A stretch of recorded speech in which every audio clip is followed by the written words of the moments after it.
Here we are at Glasgow Worldcon 2024, and I'm lucky that I managed to catch Geoffrey A. Landis, a well-known poet, but he'll tell us more about him in a few sentences. Okay. Well, good afternoon, and thanks for inviting me to talk. I have to say that I'm not a full-time professional poet.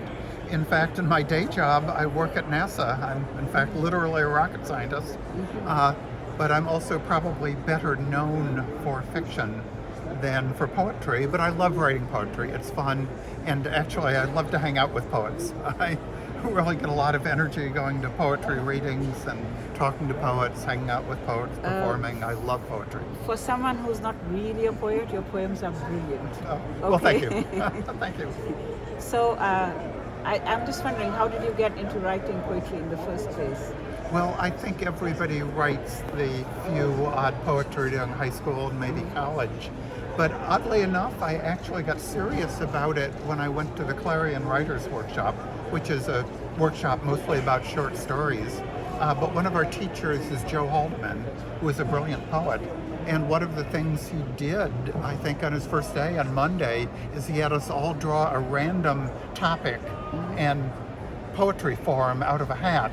And we had to write a poem about that topic in that form.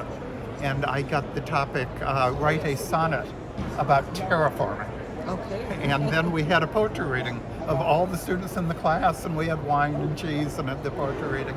And it was a heck of a lot of fun. And I realized, wow, you can actually write science fiction poetry and be serious about it. Yes, so I never stopped. So do you enjoy writing formal poetry more than free verse? I write both. I like playing with words, and I like sometimes just the way words sound.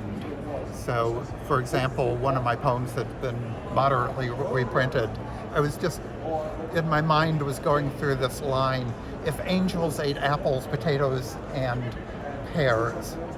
And I just liked it because I liked the sound of the words. And I said, after a while, another line popped up. If angels ate apples, potatoes, and pears, they'd soon be as chubby and cheerful as bears. I said, okay, it's a poem. It's a poem, definitely a poem. So what keeps you motivated and keeps you going?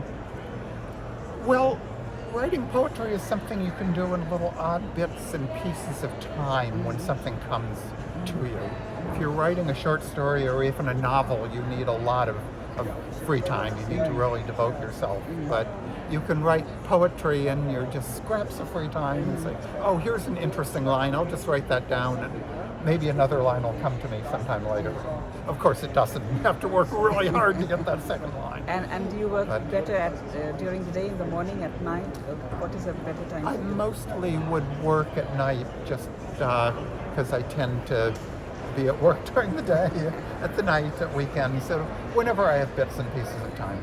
Okay. Would you like to mention any of your future projects or any future plans that you may have? Oh, it's just when I come up with interesting ideas, I write them. A lot of my future projects and plans are NASA related, looking at future missions to Venus, to Titan, but all of them are fertile grounds for poetry as well. Indeed. So that's the series called Astronaut Blues, where are astronauts lonely? Are they dreaming in space? Perhaps they've read some of your poems. And that's what keeps them entertained in space. Yes, so, astronauts and space flight is a fertile topic for poetry. So thank you very much for joining me here, and good luck with all your projects. Okay, well, thank you, and likewise.